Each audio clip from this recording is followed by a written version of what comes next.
episode of the Real Estate Mortgage Insider Shows live from South Florida. My name is Ted Hicks, and as always, my pleasure to introduce my hosts for the day. We got Scott Benson and Alina Meledina. Hello. Hello. Guys, Hello all. happy post 4th of July. And a great 4th of July it was. Actually, yeah. Well, I tell you right now, Vegas is the place to be on the 4th of July. I'm interested in hearing Miami's, but I can tell you that Vegas is it's like none other. We have a place that we can go to and see over the valley, because Vegas is a big valley.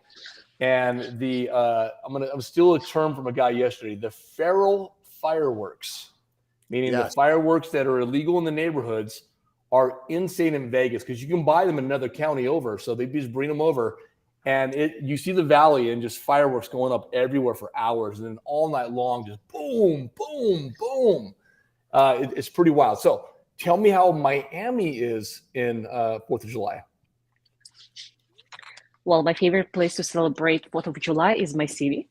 It's Coral Gables, and it's more family-oriented. With they completely block the whole street, and then they open the golf course, and everyone is setting their little picnics on a golf course, and there's a concert, and then a big, beautiful firework right above the Biltmore Hotel, and it's just really nice, very like family event.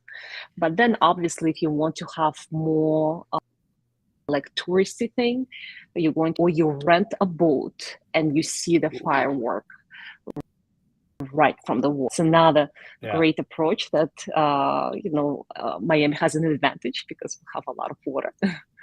Yeah. It reminds me of the story. So I bought my only boat. It was a Sea Ray, and I got it 3 years, so 2019. And these are ones, I don't know how much you know about these, that has dual engines. So it's when you're driving, you have dual motors. And so it's kind of like driving a tank. One engine goes forward, one goes back, and it'll spin in circles. So it's a little bit harder to navigate. And it was about 40 feet long. And I brought it home on the 4th of July. No lessons. No, I can do this. No lessons. And it was the worst experience. It was, I got dehydrated. Did you hit something? Did you hit something? Something? Something would be singular. I'm going to go with plural. So I made it through the 4th of July. So kind of like your situation, Sacramento has two rivers that butt up, the Sacramento American River. And they do fireworks over there. So all the boats are out there on the 4th of July. And so I had to navigate through a maze of boats. That I did. Where I got into trouble is when I had to dock it. And I'm doing it with a current. I've never done it before. And so you go to turn, but the water's moving. And so you have to time it out, and you have to get it over here. And at the time, I thought you're never supposed to bang it against the sides. You got to just rub it in and bang against the sides. Not horribly, but I mean, you can get really good. Even the best of us, you still kind of bump a little bit. But freaked out, put it in the wrong gear, went to reverse instead of the reversing the engine. Oh, I was bright red. I was dehydrated. I'm yelling at the kids to get down below because they're stressing me out. Horrible. So I understand 4th of July on boats. Yeah, there you go. So that's the biggest problem in Miami with the 4th of July boats, and not only for 4th of July, it's when people buy boats and they say, we can make it, and they go through the bridge and they don't make it. And it's like, and you see it all the time. And it looks so sad. You can Google YouTube and you can see we can make it because the tide is always very different. So for instance, you can have a 13-foot boat, but then this is a fixed bridge with a high tide, with a low tide, so you need to calculate and think, and we see it all the time. That actually and it looks brings sad. me, that's part 2 of my story, because I was supposed to bring it home on the 3rd. Oh God. and going down the channels, just like you described, you have to call on the CB and have them raise the bridge. And I went down the wrong channel, and where I ended up, the bridge operator leaves at 5. So I had to camp overnight in the boat. Fortunately, it was a sea raid, so it wasn't horrible. But yeah, my first night on the boat, I had to camp overnight because I got locked under the bridge, couldn't go under it, and wait till the next day, which was the 4th, and then that's where all that happened. So no, I understand the challenges. I also see challenges over there. I follow some people on Instagram. Well, Yeah. Lena, and now after the story, Go ahead, Scott. now you know why I have never been out actually boating with Ted. So there you go. See, I got a picture I to say see. otherwise, but I got a picture to say otherwise. That's a good story, Captain. Scott doesn't like the Captain Ron references. That's why he says he's never been on a boat with me. So, okay, enough about my previous boating on the 4th of July. How's Miami today? We're halfway through the year. Are we seeing fireworks with the real estate market? See how I did that? It's a very interesting. It's a very interesting. That's a very strange market because everyone, waiting for adjustment, and it's not happening, and everyone. It feels like everyone is on a waiting mode. So the buyers see what's gonna, the sellers see what's gonna happen, and it's like, everyone is waiting. Analytics, and I think Ted and I discussed it the other week, that if you look at the statistic and the reason why we have no inventory and it's impossible to fix this problem. Scott, you weren't with us, but I can summarize our last week. I think I have a bad reception, or you guys have a bad reception. It feels like am I getting you're doing good. You're doing good on my side. So just keep going. Ignore it. It happens sometimes. Yeah. But yeah, you're doing fine. So what Ted and I were discussing is that the time when people will be able to secure a low interest rate, and this is your background, so you know exactly what I'm talking about. So people were refinancing or buying new properties with extremely low interest rate, and statistically, over 90% Americans secured the interest rate low, I believe below 6%. I think below 6%. So now our interest rate is higher than that. So what's happening is that people are not selling properties, because if they sell the property, they cannot secure the same low interest rate. So they prefer to sit on the properties, even if they don't like those properties, even if they want to sell it. But I hear it all the time from my neighbors, from my friends, and from my clients. Okay, I would sell, but where I'm gonna go? What I'm gonna buy? So everyone is on the same boat. Everyone is, holding a low interest rate, and until the interest rate will go down, people don't wanna sell the properties. Obviously, when the interest rate will go down, people will start the properties a lot, and with challenge with the individual. So another option that Ted and I discussed is new construction, but new construction is very tricky as well. First of all, it takes time.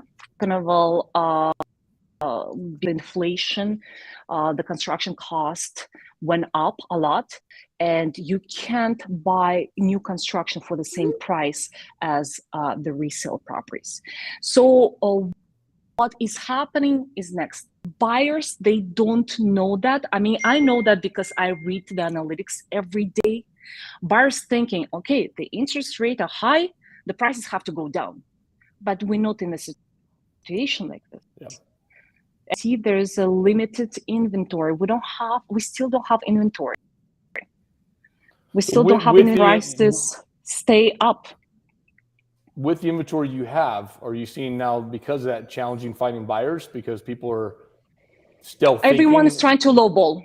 Everyone is giving, I'm giving you such a sweet deal, and then the sellers look at me and like, don't even present me those offers. Because the sellers, a lot of them well aware of the situation and of the fact that it is a low inventory. And plus, you got a nice taste of such a hot market that just we just had it like a year ago, so no one's giving away their property. Yeah, makes sense. Negotiating how it was like 4 years ago, 3 years ago, when list the properties, let's say for $1 million, and you can buy it for $800,000. Right. It doesn't exactly. happen. It Yeah. doesn't happen anymore. If the property is listed for $1 million, that means that they want, and maybe they want 1,100,000. So that's where we are at, and it's just, I'm curious to see what's going to happen. It's really regional on that too, because we're seeing the complete different situation in California. Vegas started off the similar way, but it's really accelerated over here now. But California, I mean, their market's just like nothing happened. Once everybody got past the realization that these are the rates now, it was like business as usual. Well, what I heard about California, that Orange County went down by 15%. Obviously, if you go down by 15%, people start buying. In Miami, it doesn't happen. You can see the increase this year in Miami. You don't see the decrease in prices. So obviously, if we had a price correction in Miami, people will start buying. But it's not happening, and that's where we are at. But also on top of everything, Miami is very seasonal, and have a word, we use it, where you're gonna be summer this year. Where you summer this year? I don't know if you say that or not, but in Miami we say it all the time. So people that have money, they summer somewhere. And a lot of like, where you gonna be summer, like where you gonna summer? And it's a normal word for people that live in Miami. For instance, very, very high-end brokers in Palm, they unlist the properties during the summer. They don't even bother to show the properties. Wow. They unlist and they list it in September. Yeah. Is that because they're summering? Not only them, the client summering, but the buyers. buyer summering. Yes, because who is going to be looking at the properties? They somewhere. They in Europe. They in Hampton. So it's when you look at the purchasing real estate in South Florida. Hey, Scott? Yes, Scott. Yeah, I'm sorry. Somebody cut out just for a second, or I did. I don't know what it was, but I want to ask Alina. There's a movement underway. So there's a $250,000 exclusion for capital gains on residential home sales, and there's discussion about it being bumped up to $500,000. And part of the reason they're looking to bump it up is to get houses into the market, right? So I don't know if you've heard about it, but I haven't. Do you think that will help get more homes on the market? Yeah, it's there's a lot of discussion underway. There's been a bill introduced. It hasn't been passed yet, but it could happen relatively quickly. Right now, if you've had a home for, I think it's 2.5 years, you can get a $250,000 exclusion, and you don't have to roll the gain into another piece of 500,000 married. A lot of people think 500,000 married. And 250 if you're single. Yeah, correct. I haven't heard ownership about is this. definitely That's 2 years. interesting. Yeah. So it's very, very. I think a lot of people don't necessarily realize it. I mean. Yeah. So you have to have lived in your home for 2 of the last 5 years. Correct. Yes. So. Yes, but it's been. I heard and I read the opposite thing, that the new government is trying not to take it away, but trying to raise the minimum year. And there was discussion. It was a long time ago, I think more than a year ago, that they wanted to do 7 years instead of 2 years. To eliminate people that's flipping houses like this. Like, they come, they live there, they fix it, they go to another one. So I've never heard that they want to increase the single family, not single family, the single person capital gain exclusion to $1,000. That's I've never. Yeah, I wanna yeah, shift conversation by, and I'm gonna go and Google. That's it. yeah, Curious. do, and let's, because if you see that it passed, bring it up in one of our calls, and I'll do the same, because I'm kind of keeping my eye on it. Because it would go to 500,000 for an individual and $1 million for a couple. I think that's going to put a lot of homes onto the market. I think it could give us some movement. Yeah. So it's going to be really interesting to see what happens. Yeah, it hasn't been passed yet, but I mean, it was some you sent it to me on what, Instagram? I'll forward it to you, Alina. It was. But is it a Yeah. federal? Is it temporarily? Is it permanent? Federal. And it's permanent. Well, the 250 is in place now. The 250 and 5, yeah. Well, until Congress changes it, but yeah, it's as permanent as any of that stuff can be. But it's in place right now. That's The 250 and 500, but the 500 and $1 million is what they're talking about. So we'll see. We'll see if it goes. Scott, I got to say, your camera and the way it looks right now, this could be your passport photo. He's that perfect background with your head. He's like a passport photo. Well, that's the setup I got. I said I wanted the screen from the passport photo, so the guy sold it to me. Yeah, from CVS. That's it. Alina, I got some news for you. Go for it. Guess. I mean, this is going to be an easy one. Who's going to be? I hope that there's. No, go ahead. No, I thought it'd be some new loan programs that with a 5% interest rate, fixed 30 years. That's boring stuff. I got to talk real estate stuff with you, realtor stuff. Okay, on the first. Was that the first? Was it Monday? When did I take it, Scott? Was it Monday? No, you took it on the 3rd. That's right. July 3rd, I took the real estate exam and passed. So now I'm going to be a realtor. I'm going to apply for the association. So I'll actually have the realtor. But yeah, I passed. So I'll have my real estate license here in Las Vegas. Mm-hmm. I will once again. I used to have it in California back in 2006. It's funny looking at the records when you used to have it. But yeah, so I'm adding to my toolbox of stuff I can do here in Nevada. So I thought I would share that with you. Now I can officially referral fee. Now, yes, within a law, I can send you the, and I give 25%. And it can go, and I can do the same for you. So same back. Yeah. So excited for that. Well, congratulations. So thank you. Do we have some cool neighborhoods to talk about today? You always have some interesting stuff to talk about. It feels like I spoke about so many different neighborhoods. I'm going to speak about, even though, look, in Palm Beach, I'm going to be very limited because I don't Palm Beach. Usually when people come to me, I refer them to people that specialize in this area. Yeah. But the area is very unique and beautiful. If you look at the Palm Beach itself, you have a West Palm Beach, and then you cross the bridge and it's Palm Beach, and then give me and then you name it, Trump with his residence. Tony Robbins lives in Palm Beach. Donald Trump lives in, everybody, the rich of the richest live in Palm Beach. Palm Beach is top 5 expensive, not most, richest zip codes, I think, in the United States. You can Google it.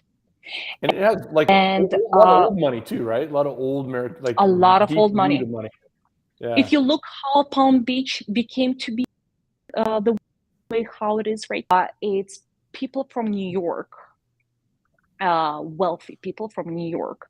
They wanted to have a winter place somewhere, they want to be a snowbird somewhere, and they built the luxury lifestyle in this area. Mm-hmm. And the first high-end stores that came from Madison Avenue, when Florida was very weird place for retired people, there was nothing exciting about Miami Beach. There was nothing exciting about most of the area in South Florida. Palm Beach already had all the beautiful high-end stores that came from New York. I cannot give you exact brands. I mean, now I can tell you Tiffany's were there, Chanel's there, back then I don't know what stores came first, but I'm just you the difference. You can see all this gorgeous mansions.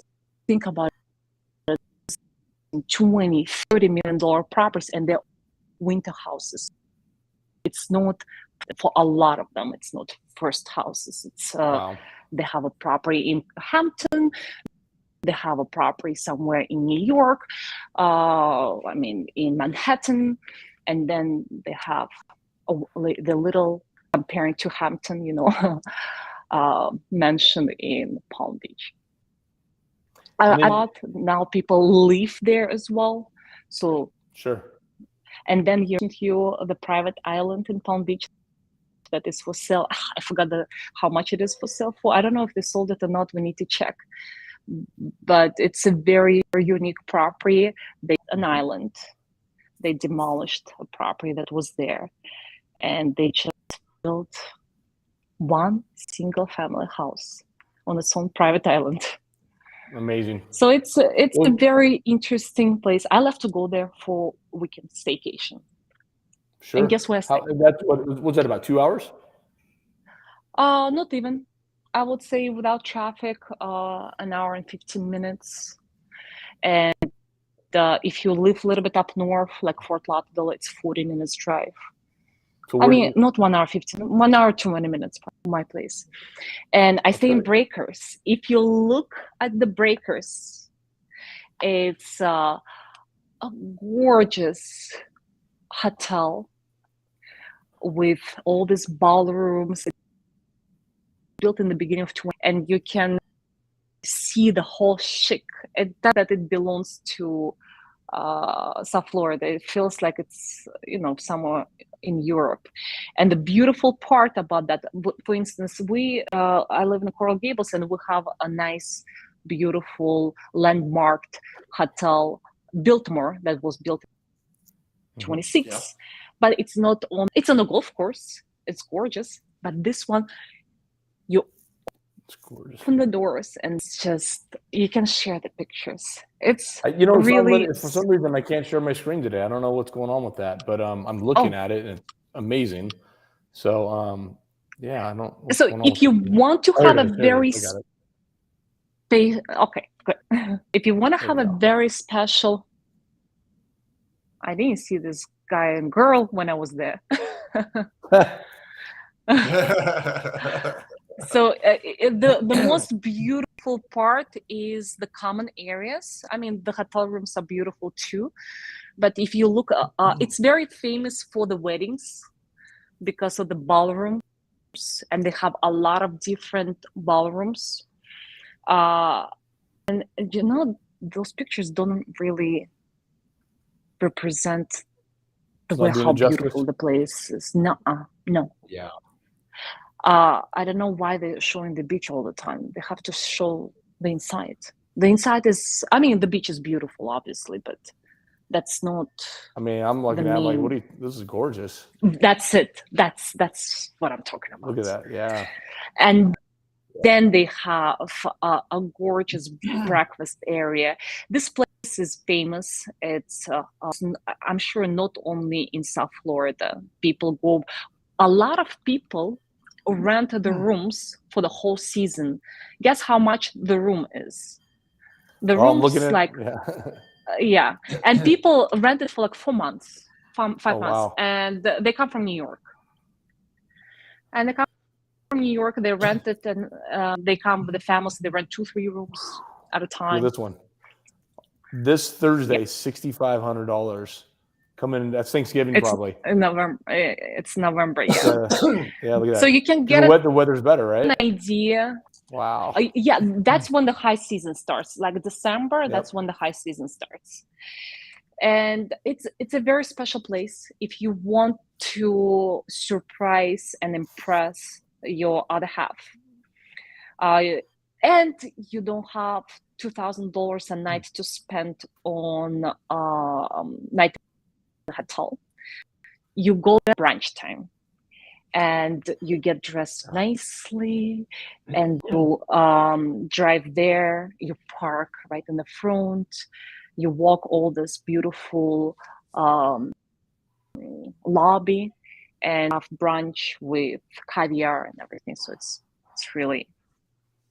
They should hire you to do the commercial for them, Alina. That was very well said. Miami drive to have brunch there. I can see why. That place looks amazing. I'm going to check it out for sure. That's awesome. Yeah. And you know, thinking about Palm Beach, you got Palm Beach County, which has a lot of great cities for families, like Jupiter, right there next to Palm Beach. Further down at the end of Palm Beach County, you got Boca Raton and Delray Beach, all very popular areas. And Wellington on the left side, Palm Beach. Why I'm thinking them? Because I just got a client. She has a waterfront, beautiful property in Hollywood, no fixed bridge. Her property probably around like $5 million, $6 million. And she's like, no, I want to have horses, and I want to have horses for my grandkids. I want to have like 100 acres. I'm like, 100 acres? It's a lot of acres. Then her husband started talking with her like, dear, 100 acres, it's a lot of acres. So they settled on like 20, 30. And I'm looking into them because they wanted to be close to Palm Beach. That's great. Are you going to build a home? Are you going to build, or are you going to buy one that's already built? They want to build. They want to have their own paradise. You know, their little oasis. Yeah. And they have something in mind. Yeah. So that's and that's right. If you drive from Palm Beach west, you're gonna get right to the Wellington. There's a new community out that way too. I was looking at the name of it's slipping my mind. Maybe you are aware of it, but there's a whole mastermind community west in from Palm Beach, about 40 minutes in. A brand new, beautiful mastermind community. I'll bring it up next show. When I was researching Florida, that was one of the areas I looked at. It was just too far for the beach for me, but as far as a master plan community, it was really nice, but more affordable. You can get a house in there for under $1 million, and you know, have that Florida lifestyle, but still, you know, be in the Palm Beach County area. So, well, guys, as I said, I'm not an expert in Palm Beach, and I have clients. Sometimes I like to refer them to people that really know. Yeah. Well. Yeah. That makes sense. Yeah. Well, no, that's the way to do it, because then they get the best service and they'll keep coming back to you. You know, we have some people, it's rare, that come to us with a loan that's just outside of the scope of what we normally do, and we send them on to other people that's what they specialize in, because they, you know, you want to give them the best service. So then they'll come back. You know, you bring up a good point though, Scott. I was going to talk to you guys about this just real quick, and we'll wrap it up. But you know, I had a borrower I'm working with right now that was denied from 2 other lenders, and it was for a new home build. And the builder, I reached, you know, introduced myself and say, look, send me these loans that you guys can't do, because they're very cookie cutter, in the box, if you will, lenders that are part of the new builds. And the guy was self-employed, so they're going to do a bank statement program for the guy, and the in-house lender couldn't get him qualified, so he went to another broker outside who couldn't get him qualified. He brought him to me, and I looked at his situation and quickly realized we can do what's called asset depletion, where we just look at his assets and use that to qualify. And this particular lender only requires 125% value of the home. And I don't even have to calculate. I don't have to divide it by 60 or any months. If it's 120% of the value of the home, he qualifies, as long as he has the FICO. That easy. And it's fast. Yeah, it's fast. And I got him approved, and we're going through underwriting right now. But it's like, that just shows you that it's important to work with brokers that have a good reach. Like the broker we used to work for, no offense to the guy, I love the guy. He had maybe 8 to 10 lenders he worked with. And if he had his program, that's what he knew. And if you wanted to get outside the box, if I didn't know about it, I don't know what I don't know. I didn't have access to it. So coming over to Nexa, where we have 200 lenders, I've got all these amazing programs. And my whole point is, don't accept no the first, you know, if that's the answer you get, go look outside, give us a call, or somebody like us that has, you know, a bigger breadth of lenders to work with, because there are options out there. Again, if they don't work with them, they just don't know what they don't know. So that was Ted, let me ask you a question. Sure. And then we can wrap it up. Your best and the most exciting achievement in a loan industry for the past, let's say, month, that you have a perfect client with a perfect credit score, with a perfect everything in and in part. So good. You're breaking up really How badly. I'm poor, sorry. and it's all right. How good the I couldn't hear it either. numbers were in the no On nothing. rates? Okay, let me try to On repeat. rates? On rates, like the best Yeah. terms that you could secure within past, let's say, 30 days. You know what's actually the best rates we're seeing? The best rates you're seeing is with FHA, which is a very small box to fit in. But I mean, those I've even seen them get into the high fours. If you're talking like a conforming or jumbo, you're still in the mid sixes to low sevens right now. You know, again, we can do some discount points, stuff like that. But I mean, you're not doing much better than, you know, maybe high fives, low sixes. And that's where we're at. Let's right go now. back to FHA. So let's remind our people that watch the video, what are the main terms and the max of the loan for the FHA? It's going to be dependent on how county. to bless you. Yeah, bless you, Scott. Thank you. Sorry. You're gonna make me do my my imitation of the elf, well, not the elf, the leprechaun movie. She sneezes once, she sneezes twice, she sneezes thrice, she'll be my wife. All right. Sorry, guys. Old jokes stay in me forever. FHA is the advantage of the FHA. It's a 3.5% down payment. You can have credit scores in the 500s, but you have to pay an upfront mortgage fee. You have a mortgage insurance that never goes away. It doesn't matter what your loan to value is. But it's a good way to get into a conforming loan, like a standard medium house product. Miami, I'd have to look at the county over there. But typically it's going to be a lower loan amount than most of your houses that you're going to see for sure. So it definitely fits a box. Now I'll tell you where you can get strategic with an FHA loan, which we like to do, is on a multi-unit. You can go up to 4 units.